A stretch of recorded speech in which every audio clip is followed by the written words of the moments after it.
Good evening and a pleasant welcome to your midweek edition of Primetime News. I'm Joy Gosses. Our lead story tonight comes from the Maize Triangle, where livestock farmers in the areas of Grootfontein, Kombat, Otavi, Chumkwe and partly Chumep on Monday held a meeting with Namibian Police Force Namble commanders. The meeting discussed stock theft incidents which are allegedly increasing sharply. About 80 farmers attended the meeting at Grootfontein, while Nampo was represented by its Deputy Inspector General of Operation, Major General Joseph Shikongo. Ochazunjupa Acting Regional Police Commander, Deputy Commissioner Noukalemo Andreas and officials from several police stations and anti-stock theft unit commanders in the region were present. The farmers at the meeting accused police station commanders of not showing interest in their stock theft complaints and complained about some police stations in the region which allegedly close between 1300 hours and 1400 hours every day. They told him about the Combat police station which allegedly opens at 8 a.m. and closes at 1700 hours, yet it is supposed to operate on a 24-hour basis. The farmers told Shikongo that it would be better for farmers and the police to renew their relationship since farmers continue to suffer in silence from stock theft, illegal hunting and poaching, yet these cases are not reported for the suspects to be arrested. Otavi Farmers Association chairperson Pete Storman on his part thanked Shikongo and his delegation for listening to the farmers' outcry.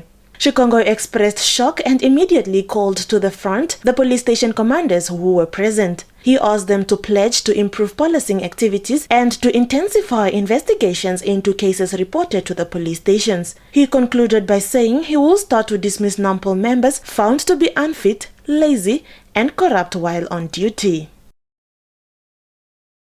Moving on to higher education, in a move that will boost local vaccination campaigns, the University of Namibia UNAM recently received a grant of 600,000 Namibian dollars from the Vaccines for Hope consortium of insurance firms, which is managed by the Namibia Savings Investment Association, NASIA.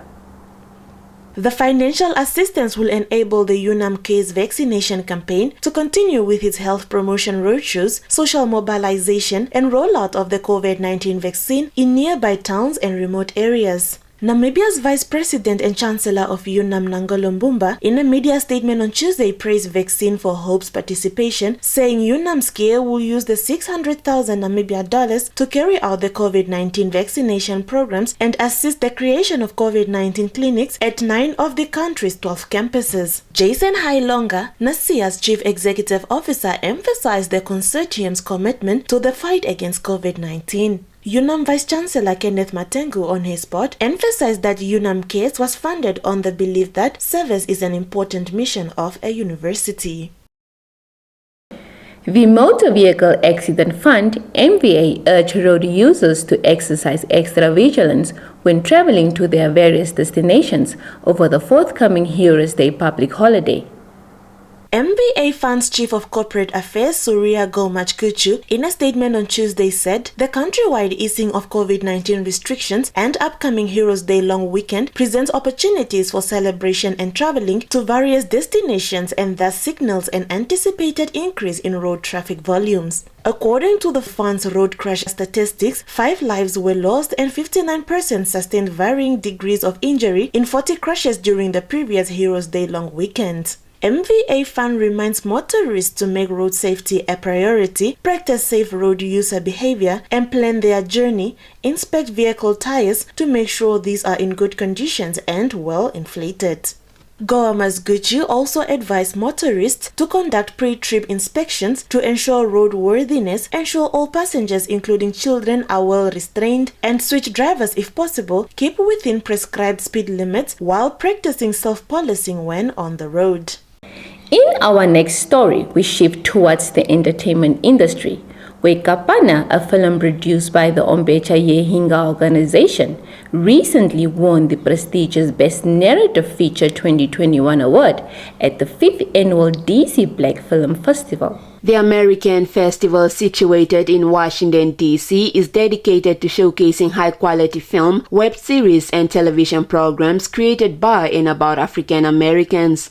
The film depicts the story of two young Namibian men who have nothing in common, yet fall in love against all difficulties. It goes on to look at the fabric of society and some of the anxieties it has about what is morally acceptable, as well as issues of love, secrecy, anxiety, and commitment. Adriano Fasaki, who played George in the film, told Nampa on Tuesday that, as a Namibian actor and a general fan of art, he is more than delighted to be part of a project that has garnered so much attention and praise. He also urged Namibians to watch the film and support local artists now more than ever, noting that if Namibians are able to produce projects that earn international acclaim, they must be doing something right. On his part, director Felipe Talavera said the film's success is above anything he could have imagined, adding that everyone engaged in the production should be proud of what they've accomplished.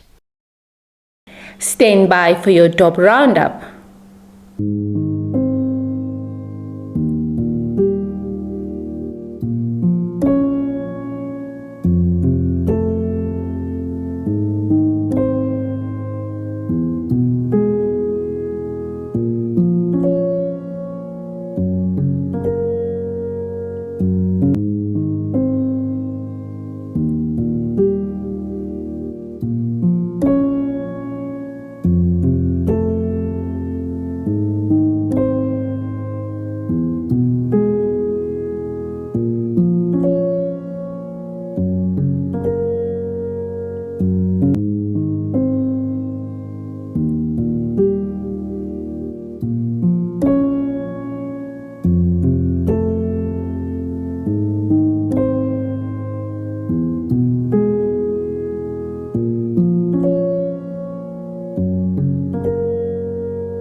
It's time for the latest business and economics news.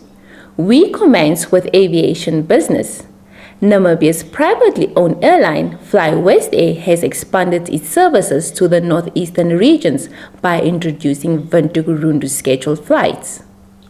FlyWest came into operation in June 2019 before the national airline Air Namibia was liquidated in March 2021. Speaking at the inauguration ceremony at the Rundu Airport on Tuesday, West Air Aviation Chief Executive Officer Henry van Schalkwyk said the introduction of the route serves as a contribution towards the country's economy by enabling connections in the business and tourism endeavors. He explained that the Kavango East and West and Zambezi regions are hubs for the development of the agricultural and tourism sectors. Therefore, the 2 weekly flights will enable the regions to be destinations of choice. Van Schalkwyk explained that the introduction of the route will enable business people to commute to this part of Namibia in a safe and timely fashion. The regions have always been seen as a night stop for tourists en route to other destinations in Botswana and Namibia. Mayor of the Rundu Town Council Gabriel Kanyanga said the route will allow potential economic growth to the region by ensuring that the air travel meets demands of the discerning investor and tourism industry.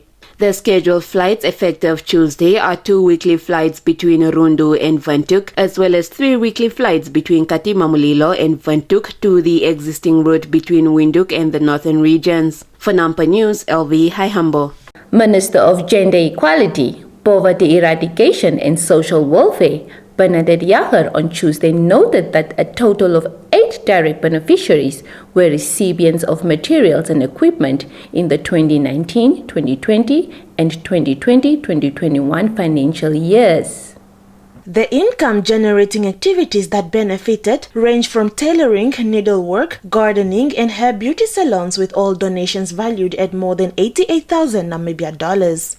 Jager said the ministry strives to contribute to the improvement of livelihoods through the IGA support program by encouraging women and men from poor communities to establish or expand their micro-enterprises, adding that the ministry therefore funds viable IGAs that have potential to flourish and create employment opportunities. Jager also urged the beneficiaries to optimally improve income and create employment while making sure that their materials and equipment are used for the intended purpose. She further encouraged the beneficiaries to market, register their business, and produce quality products so that they can remain in business. On his part, Opua Urban Constituency Councillor Wecheveri Ngunahe echoed Jager's statement, stating that most of the small businesses wither due to lack of marketing and mismanagement. Progress evaluation should therefore be conducted for assurance and accountability purposes. Josephine Simeon, Nampi News. Your sports update is up next with Michael Madimba. But first, the economics roundup, followed by a commercial break.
Getting GoTV was the best decision James has ever made. See, James has always watched football wherever he can. Sometimes it got awkward. It was never really comfortable. And finding a good place to watch became more and more difficult, not to mention costly. Traveling for his games took its toll on James until he discovered something big. Now that James has GoTV, he can finally enjoy the perks of home ground advantage. Good for you, James.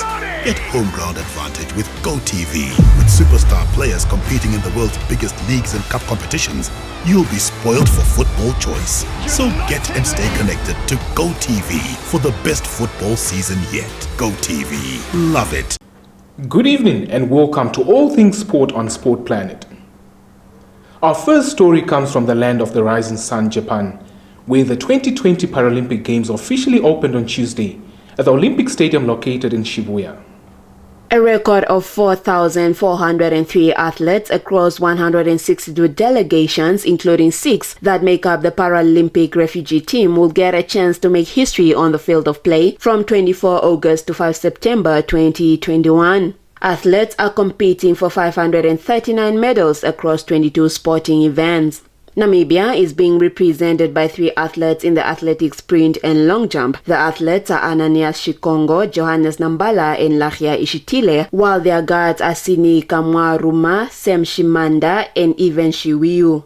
Speaking during the opening ceremony, IPC President Andrew Parsons said Paralympians are set to change the world's view on disability at the Tokyo 2020 Games. He added that many thought it was impossible to host the Games, but they made it to host the biggest Games on earth, and credit should be given to the athletes who never gave up, as well as the Japanese government who did everything in their power to make the event possible. Namibia's track and field athletes are expected to start competing on Friday. Ishitile will compete in the women's T11 long jump at 2:30 a.m. Namibian time, and around 4 a.m. she will compete in the round 1 of the T11 400 meter heat. More news from the Paralympic Games. Namibia's T11 sprinter and long jumper, Lahia Ishitile, is recovering well after twisting her ankle during her first long jump training session on Sunday in Tokyo, Japan. Ishitile, who is the only female in a team of 3 athletes that will represent Namibia at the 2020 Paralympic Games, twisted her ankle after landing on a sandbag placed alongside the track during her last jump of the training session. In an interview with Nampa on Tuesday, Namibia Paralympic Committee Secretary General Michael Hamukwaya said they are hopeful that by the time her events start on Friday, she will be ready to compete.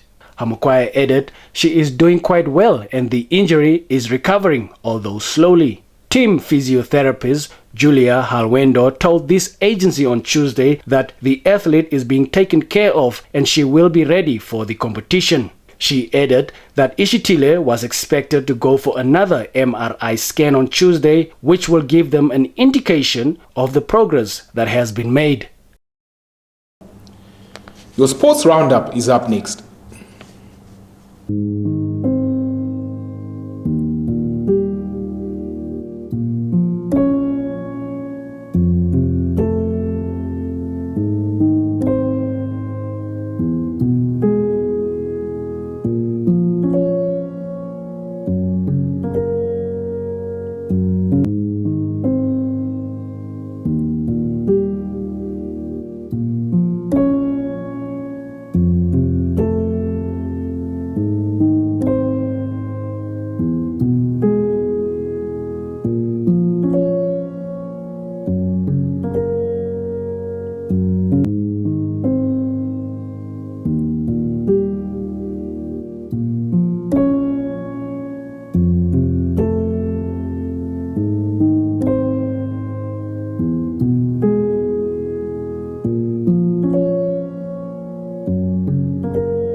wherever you are on planet football. You can go anywhere in the world, but nobody feels football like we do. And they sing, they dare to sing. It's a rhythm. 1-2.